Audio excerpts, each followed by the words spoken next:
My golden brother married my ex, ruined us, went broke, and I took everything they tried to build. My name is Edward. I'm 30 years old, and yes, I'm the guy nobody remembers when they talk about a talented family. Since childhood, I've always lived in the shadow of my older brother, James. He was what our parents called the golden boy. Perfectly groomed, charismatic, and let's be honest, annoyingly smug. He collected medals, applause, and praise, while I sat in the corner like some invisible side character. Then one day, Emma appeared on the horizon. She wasn't just another girl who got caught in the glow of our family diamond. Emma was fire, independent, smart, with a smile that could convince a grumpy professor to start teaching ballet. With her, everything seemed possible. And for the first time in my life, I felt like I finally had a winning ticket. We dated, laughed, made plans, and yes, I foolishly believed that this time I'd come out on top. But let's talk about James. It seemed like he sensed that I was finally close to happiness. And of course, he couldn't help himself. Have you ever seen a lion looking at a fawn?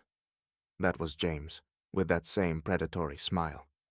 Ed, you've got a great girl, he'd say, glancing at Emma. You're lucky to have met her. Inside, I was boiling, but on the outside, I tried to keep my cool. Thanks, bro. But his compliments sounded more like warnings, as if he was saying, Get ready, I've already marked her as mine. At first, it was little things. Late-night calls to Emma asking about work, discussions about her projects that suddenly piqued his interest as much as his morning coffee. Then came the coincidental meetups, at the cafe where we usually had our dates, or in the park where he'd show up when we were on the bench. What a surprise! Emma, I was just passing by. Ed, you're lucky with her, he'd say, and my teeth would grind so hard I thought they'd crack. Emma, of course, began to notice his attention. Some nasty little voice inside me kept saying, He's just being friendly. Don't be paranoid. But this wasn't just being friendly. James knew how to play the game. He planted doubts, artfully, and in that signature James way. Are you sure Edward can support you when things get tough? He once asked her, while we were sitting at our parents' dinner table. Casual, but it hit right at the heart. One day, I came home to find an empty apartment. Emma had left a note explaining that she needed something more. More than I could offer. And guess who was at my doorstep an hour later, looking like the most disappointed genius in the world? Right, James. Brother, I'm sorry it turned out this way, he said, not bothering to hide his smile. James and Emma moved into a fancy downtown apartment, the kind where just looking at the rent gives you agoraphobia. They lived it up. Dinners with dishes that sounded like they were invented by an alien chef. High society events where everyone was happy to kiss James's feet, and Emma sparkled like a diamond in the sun. Oh, he loved to show off his victory. Family dinners turned into psychological torture sessions. James with his smug grin and Emma pretending to be modest while sharing plans for yet another, modest, trip to Italy. Ed, did you hear we're going to Tuscany? We thought it'd be the perfect place to watch the sunset, James would say, looking me dead in the eyes. And I'd be lying if I said my eye didn't twitch. Yes, James, Tuscany. Great choice. Lots of space for your ego, I wanted to say, but I just kept quiet, clenching my jaw so hard I could feel the cracks forming. Their every appearance was a show where I played the unnecessary extra. The family, always on James's side, nodded approvingly at his tales of how incredibly happy he was. Of course, why wouldn't he be happy, building his success on someone else's ruins? Emma was quite the actress. She'd throw me looks full of fake guilt, but her eyes said it all. She was loving being part of his new shiny life. Then came the news that made me feel like a bomb had just gone off inside me. They announced their engagement. Ah, how classic. James didn't hold back. An engagement ring the size of a golf ball and the proposal recorded on video and posted everywhere imaginable. I'm sure you want to congratulate James and Emma, my mom said at dinner, shooting me a reproachful look. Of course, Mom. Congratulate them? How about flipping the table and walking out? But instead I just muttered, what joy. At that moment I realized, he didn't just take Emma away from me. He wanted to destroy every last bit of joy I had. This wasn't just a game. It was war. While James and Emma shopped at boutiques and booked tables at restaurants with prices so steep even the forks were under guard, I sat in my modest apartment, surrounded by files, digital notes, and a mind running at full throttle. Putting all the pieces together felt like stitching a masterpiece of cold retribution. They say revenge is a dish best served cold, and I was ready to serve mine with crushed ice and a twist of lemon for that extra sting. James was obsessed with money. Not just in the way people like to say they love money. No, he had an almost pathological devotion to it. He loved flaunting his wealth, strutting around as if draped in invisible medals he thought he'd earned. He had that swagger of a kid who'd just sprouted his first chest hair, eager for everyone to take notice. And Emma? She craved the shine. If it glittered, sparkled, or caught the light in a way that made it seem worth a small country's GDP, she was hooked. If it didn't, she'd shoot it a look that could only mean, "How dare you exist?" That right there was my jackpot. Their vulnerabilities. I had spent enough time around them to know that despite his polished image, James was no saint. In fact, he was the kind of guy who'd juggle financial schemes like a clown tossing flaming chainsaws, only to believe himself untouchable. The arrogance was almost poetic. He thought he was a genius. What he was in reality was an overconfident guy who'd left enough breadcrumbs for someone determined enough to find. I began quietly, operating in the shadows like a character out of an espionage novel. Nights were spent sifting through documents, combing through reports, and venturing into the digital underworld, those dark corners of the internet where honest souls never tread. It was astonishing how much could be uncovered with the right mix of determination and desperation. Hidden debts, questionable partnerships, deals he wouldn't dare whisper to his own mother. It was all there, laid out like a red carpet waiting for me to walk him into ruin. James, the self-proclaimed mastermind, had underestimated the power of a patient observer. Piece by piece, day by day, the puzzle formed into a complete portrait, an image so damning that even the devil would have tipped his hat. I realized that when the time came, striking at his finances and meticulously curated reputation would make him fold faster than a house of cards caught in a gust. He was used to living in an echo chamber of admiration, where people sang his praises the second he raised an eyebrow. But without his gold-plated armor of status and the brittle veneer of success, what would he be? Just another man with a too-perfect hairstyle and a festering inferiority complex. Emma, for her part, wasn't hard to read either. Her loyalty was calculated, measured by the number of zeros on a bank statement. I'd seen her eyes sparkle when James bragged about his next big business venture, or flaunted a new toy with the subtlety of a peacock in mating season. What she didn't know was that this golden toy she cherished was rigged to implode, and I held the detonator. The final preparations were almost poetic in their execution. I rehearsed the plan over and over in my mind, knowing exactly how it would all unravel when the moment struck. Their wedding was exactly what you'd expect, an extravagant display of wealth that tiptoed the line between elegance and sheer unabashed showmanship. It felt less like a celebration of love and more like the pilot episode of a reality show titled "Living Like a Millionaire on Borrowed Money." Everything was carefully curated to dazzle, from the sparkling chandeliers that probably cost more than my annual rent to the marble floors polished to a mirror finish. Even the guests seemed like accessories, parading around in sequined gowns and tailored suits, each vying for the spotlight in a battle of who wore the most blinding fabric. I was there not out of choice, but necessity. Refusing to show up would have raised suspicion, and the last thing I needed was to disrupt the carefully constructed facade of family unity. James stood at the altar, exuding a confidence so inflated it bordered on parody. His face gleamed with a victorious glow, as if he were about to be crowned king of his own glittering kingdom. Emma, resplendent in a gown with a train that could double as a small yacht cover, held his hand with an equally triumphant smile. When they exchanged their vows, their voices laced with promises of forevers, and in sickness and health, I couldn't help the snide thought that darted through my mind. Well, at least now she's your problem, James.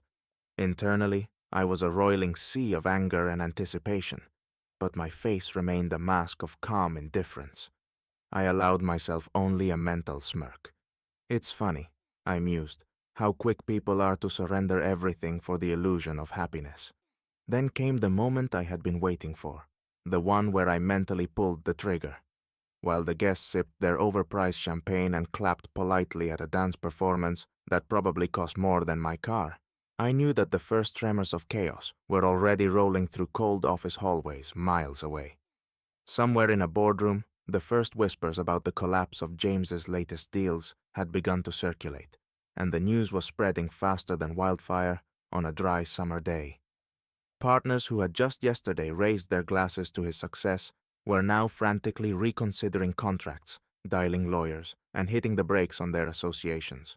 The company's stock plummeted at such a rate that even seasoned brokers, those unflappable warriors of Wall Street, stared at their screens with stunned expressions that screamed, "What the heck is happening?" James was blissfully unaware. He stood there under the glow of crystal chandeliers, soaking in his fleeting moment of triumph as if it would last forever. Someone from the crowd shouted, "James, you're amazing!" I merely shrugged, took another sip of my wine, and let the dry, slightly bitter taste linger on my tongue. "Yeah, James, you're amazing," I thought. "Amazing how soon you'll be watching your world collapse around you, piece by crumbling piece." The night marched on, and while laughter and music filled the air, the real symphony, the one composed of panic, betrayal, and downfall, had only just begun its opening notes. A couple of months after their grand wedding, where James shone like a Christmas light, the cracks started to show. And you know what? It was beautiful. Like watching that one obnoxious neighbor who always showed off his new convertible get stuck in traffic with the top down in the rain. The money that once flowed like a river suddenly evaporated, and the panic set in. Emma, the same lover of pricey dresses and parties with fireworks, quickly realized her world of rose gold had turned into a cheap imitation. "James, what the heck is going on?" she shrieked, as if that would somehow restore the sparkle to her ring. And James? The king of parties and business sharks flailed around like a rat in a corner. He called partners, begged for meetings, reached out to connections he had once burned with a smug smile. But it was too late. My plan had already progressed beyond any point of return. I watched the show from afar, comfortably seated with a cup of coffee in hand. Okay, not coffee, cheap energy drink, but it made the scene more dramatic. Watching the couple who just yesterday declared their eternal happiness scream themselves hoarse was like the best comedy show. "You said everything was under control."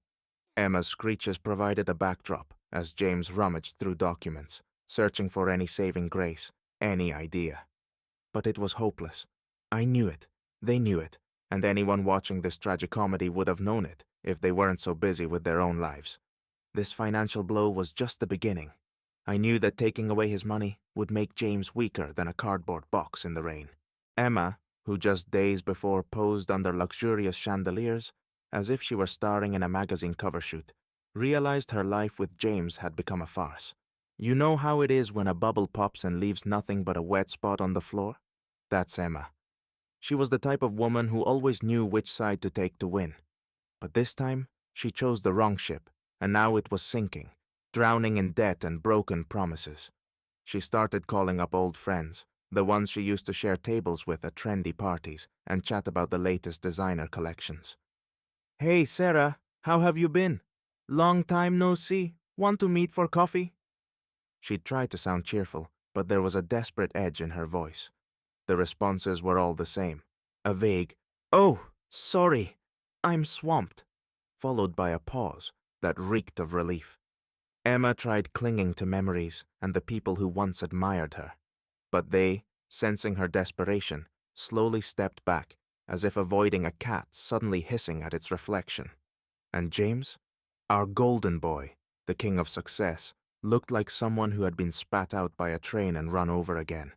His office was now just an empty box that smelled of coffee and despair, its walls hung with torn plans that no longer mattered. His cherished reputation hit the trash faster than he could say, "This is just a setback." Even his parents, who had always stood by him, even when it seemed like they spoke in future speak, fell silent. Their warm smiles and supportive words vanished when they realized their perfect son was not a master of the universe, but just a guy who believed too much in his own fairy tale. They weren't going to save him. They couldn't. Even the most loyal fans look away when their hero stays down too long. Emma and James found themselves in a vicious cycle of blame and silence. He couldn't accept defeat, and she was already plotting her exit. But the water was everywhere, and each step dragged them deeper.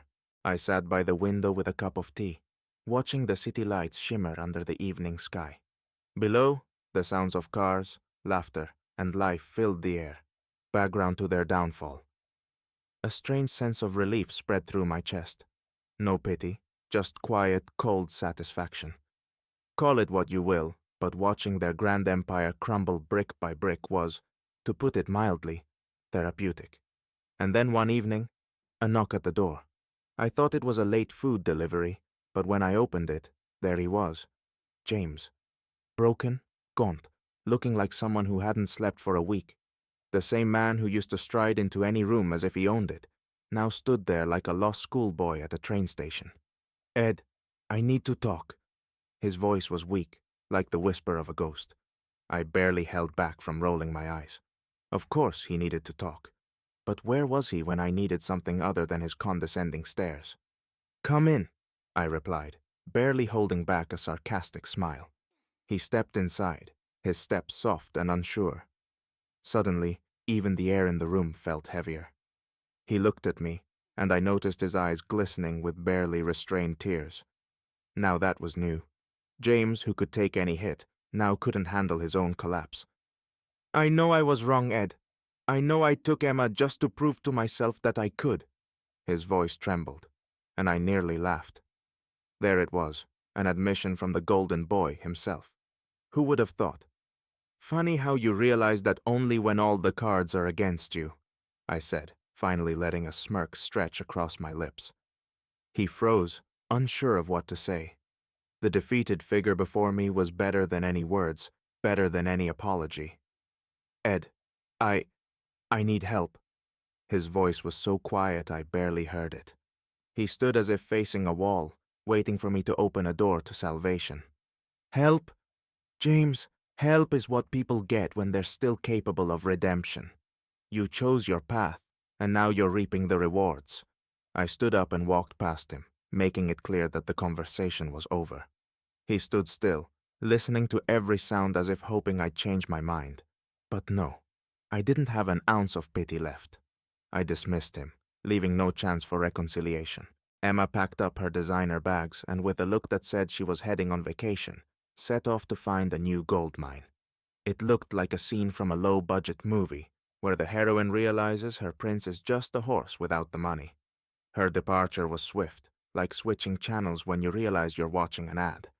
She wasn't planning to stick around when the shiny illusions started to fade. James was left alone. Alone, like a stray dog in the rain when all the doors are shut. Without money, without friends, and even without the worn-out sympathy he was used to seeing in people's eyes. The business, gone, like forgotten coffee on a kitchen counter. Friends? Turned out to be the kind who are friends while you're paying for their drinks and party cover charges. Family support? Ha! His parents, who always preached family values, folded their flags and disappeared when things went south. And me? I felt free, like a bird that's finally escaped its cage. You know that feeling when you finally mute that one person who won't stop giving you unsolicited life advice. That was it. I'd survived his victories, his smug speeches about always winning. And now I saw him as he never wanted to be seen. Weak and broken. I now had everything he once sought. No, not a pile of money and cheap glam, but the sense of inner freedom, where you don't have to look over your shoulder waiting for a hit. His race for illusions ended with a fall off a cliff, while my quiet revenge lit up like a long-awaited firework. My victory was complete, not in trophies or wealth, but in proving that justice can be not just sweet but scorchingly sharp, like a sauce you dare to try only once.